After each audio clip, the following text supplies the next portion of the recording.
I was injured 5 years ago in a car accident. I show skied before my accident, and my first question to my doctors after my accident in the ER was if I could water ski again. I flew up on the water and just, it was like I had wings. It was like it was awesome, freedom. It was everything I loved about the beach, being able to move about freely. You had the sun. So it's the sport and it's the culture of it. You just feel so free on the water. When you're hurt right off the bat, your life turns 180 degrees. All of a sudden you are posed with some challenges, with some the unknown. A lot of that, yes, is negative, but a lot of it is positive.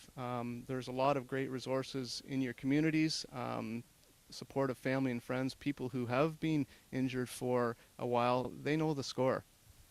It's just so valuable to get connected with other people who are doing things. My life is so full now of great, great things that I otherwise wouldn't have been exposed to had I not been injured the way I was.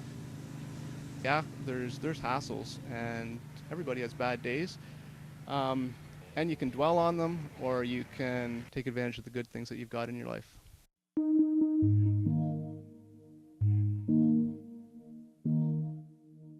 I was running a sports program for disabled at the California State University of Chico, and was contacted by a gentleman that said he had just invented a water ski and was looking for some guinea pigs, and could I help set him up with some folks. And that person turned out to be Royce Andes. Those that are in disabled water skiing know that he invented the first sit ski here in the United States called the can ski. So I became one of his guinea pigs, and sure enough, rushed down the very next day, and water got yanked around the lake with him, and we tested out products that he was creative enough to think about, and that was my introduction to skiing. As college guys do, you can't do anything with two guys like that without one trying to better the next. So we were, how many weight crossings can you do in X amount of time, and how big of air can you get, and how many buoys can you run, and one thing led to another, and we ended up in tournament skiing. Skiing never left my mind very much at all. I just wanted to get back into skiing, and I've asked people about it. If I figured these people here at a rehab hospital would know if anybody did. One said she knew about something in Europe, and it was actually in Belgium. And so I just kept looking around until I finally found something. Well, once we built our first ski and we found some basically guinea pigs to work on it, we started reducing the size of the ski and experimented with the seats. And it was obvious that it could be moved up, and the higher you move the ski up, the narrower you could make the ski, which would make it more maneuverable. You'd always trade stability for maneuverability, just like anything else.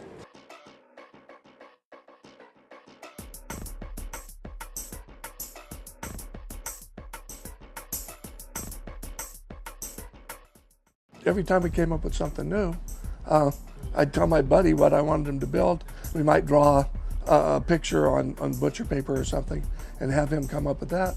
And little by little, we moved into something that looked a lot like a slalom ski from that time, only bigger. And every time we built one, he would have members of his class build it. We built almost 100 wood skis over the period of time. When we finally got a design we liked, we went to fiberglass. At the same time, we were working with different cages, and we went through 3 major designs.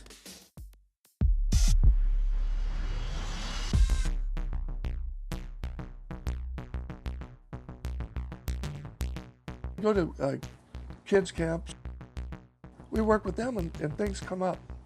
Different types of foot plates that need to be built, different shapes of cages for people with different disabilities.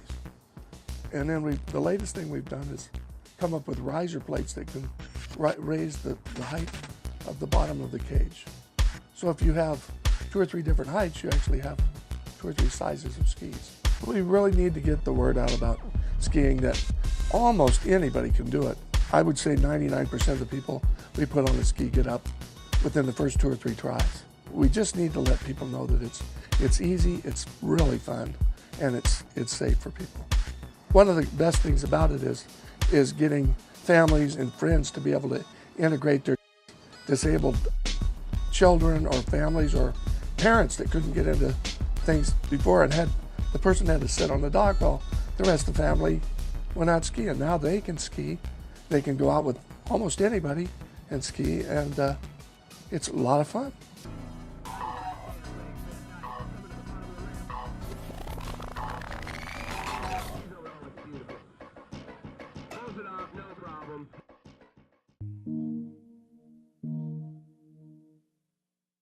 I had seen all the guys jump here and fell in love. I mean, there's something else you got to do. So it's the third event. You look at a ramp, it's 3 feet tall. Bill's like, don't worry, you'll be fine.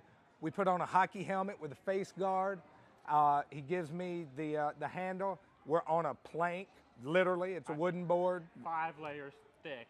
It's literally, we painted the plank on the bottom of it. Skull and crossbones on the bottom, so when you jump, you see that. The division that I ski in is the MP1 division, which is a high-level break on the spinal cord, roughly at the neck level. So I'm actually technically a quadriplegic, which means I have neurological dysfunction in all 4 limbs of my body.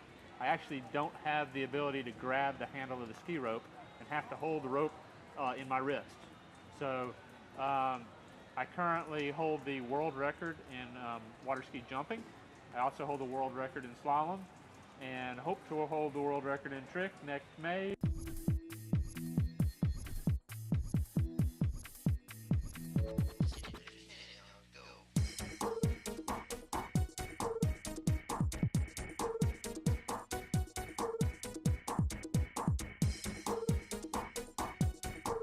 My name's Andrea Andrechuk, and I'm from Brockville, Ontario, Canada. And I'm here for the Pan American Championships in Florida. Loving it. Great water, good ski. I just find any possible way to talk to people with disabilities and tell them you have to have sport in your life. You just gain so much more self-confidence.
I started water skiing with my family at age 4. Family was very into it, had a boat. Just grew up with the sport and loved it. And then when I got hurt at age 15, one of the first things I wanted to do was ski again, see if I could do it. You know, it was one of my first questions. And my parents found Roy Sandys, who had developed the can ski, and I came up and skied in Chico with some of the former U.S. team members, Bilbo Ness and Steve Hornsey, and a few other skiers, and I never looked back from there. My perspective on life is to enjoy it, to get the most out of it. Everybody goes through their quirks in life, whether you're disabled or you're not. And it's the love of life, you know, and really, and the love of meeting people. One of my favorite parts about life is meeting somebody and then helping them to gain some insight on things they can do in life, or, you know, further expand their horizons, let's say.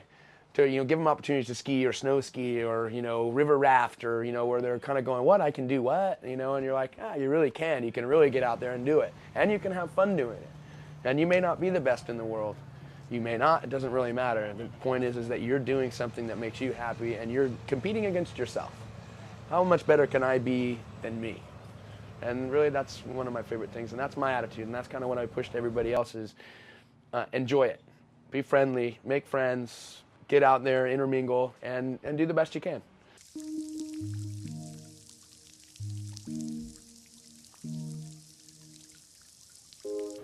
I originally got interested in water skiing through skiing with my family at the family cottage when I was, 9 or 10 years old. And then I unexpectedly lost my eyesight when I was 15 and just continued skiing. The disability skiing came in when I met some friends and people who were interested in that at a clinic for the disabled. Before I lost my eyesight, I didn't trick or jump, and now I do all 3 events. We kind of play the hand that we're dealt in life, and you can play it the way you want to. You can make the best of the situation or the worst. And for me, it's enabled me to do some things that I normally wouldn't have done if I hadn't lost my sight. For example, tournament skiing, trick skiing, and ski jumping. I know that I wouldn't go over a jump ramp if I could see. I would never go over the jump ramp before when I had my eyesight. So now that I lost my eyesight, it's not near as scary.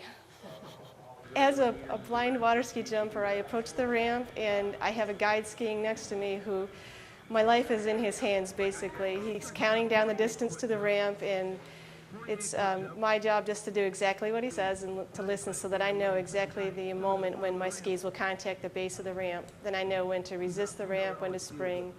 And from that point on, it's a matter of anyone else just going over the jump ramp.